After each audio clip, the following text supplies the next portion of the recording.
tell that we have some people watching. So today I'm going to be talking about bear grass. Is it bear? Is it grass? That was my joke of the day. But this is bear grass. So I'm going to take this side off. But this is what it looks like. It's kind of, you can hear it. It's kind of, it sounds like dead grass. It sounds like dead grass. Some smaller pieces of it. This is what it looks like. It's kind of like, it's kind of sharp-ish. But this is something we use on our regalia. So like a dress or a pair of earrings or graduation sashes. Some people might know what those are. I have did not pull my graduation gown out. I brought it with me, but I did not. Forgot. But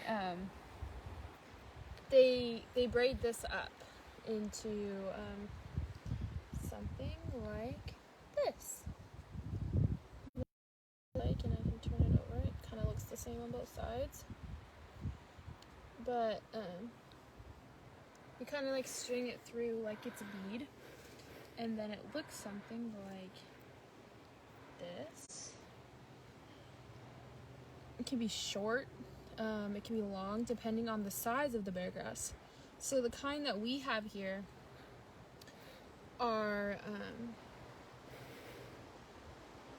kind of on the medium to small side. So this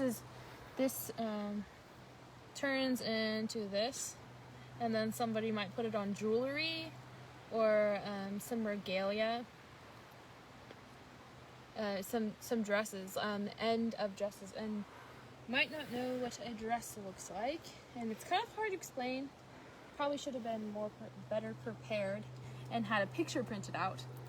But so we use hide for our dresses, and so we have them around your waist, and you kind of, not like a towel, but you kind of put it over and you tie it like that, and you can tie it in the front or you can tie it in the back, and then there's a panel that goes on the front of you, and they're two separate pieces, and at the bottom of that can be bear grass dangling off of it. There could be bear grass around the skirt that's sewn in, and kind of like that's usually where people put it, is on the bottom where it dangles, and then it's not just full hide. It's there's some fringe, so it kind of blends in the whatever you have dangling, like the bear grass or abalone.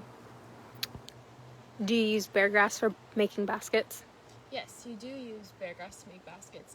They use it as a coloring to put in your basket. So there's different baskets that have porcupine needles that we've talked about previously on Wednesdays, and we dye those yellow, and so they're bright yellow. And we also have black ferns that we use to color. There's they just use them because the roots that we use to weave baskets and the sticks we use, they have a kind of a darker color. So this is kind of like bringing some light into your basket, and people use it for many different reasons in their baskets. When you dry it. Oh, so if you went walking out in the forest trying to go gather some bear grass, wouldn't look like this. So kind of this tree that keeps coming in my face, it kind of looks a little bit lighter than this green stuff when you go out and you go pick it, and they grow and they burn so that we can have bear grass in certain areas for Yurok and Humboldt people in this area, and other surrounding peoples. And so they burn, and they have certain spots that we can go and pick bear grass, and so it's kind of like a light green color and not this beautiful light color. So How do you get it that color? You bleach it in the sun. So some people like to put it in their like in the front of their car, in their window.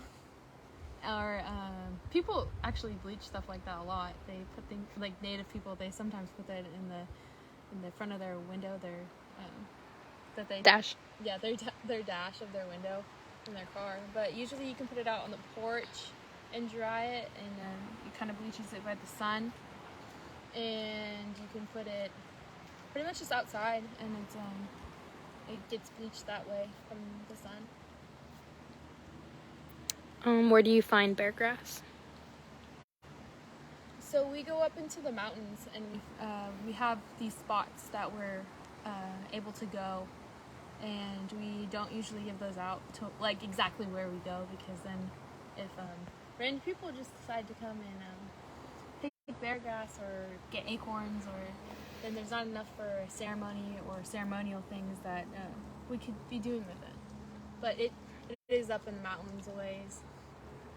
What organic plants do you use for dyeing colors? So there's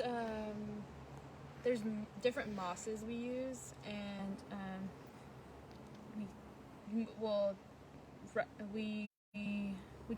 we can bake things too, like pine nuts, and those are just little things that you get out of pine cones. Like if you good thing Princess is here. She's a perfect reminder. But these are pine nuts that are on these earrings, and they come out of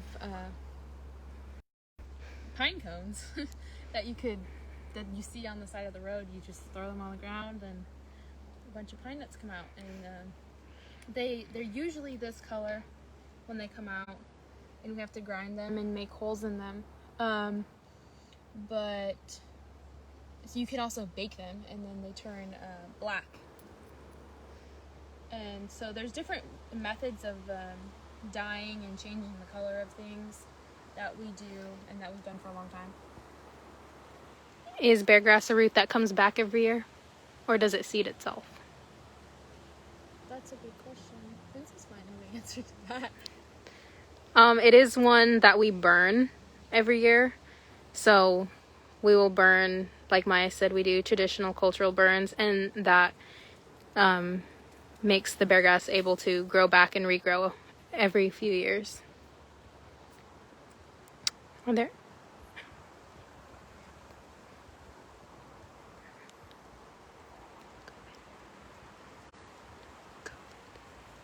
And today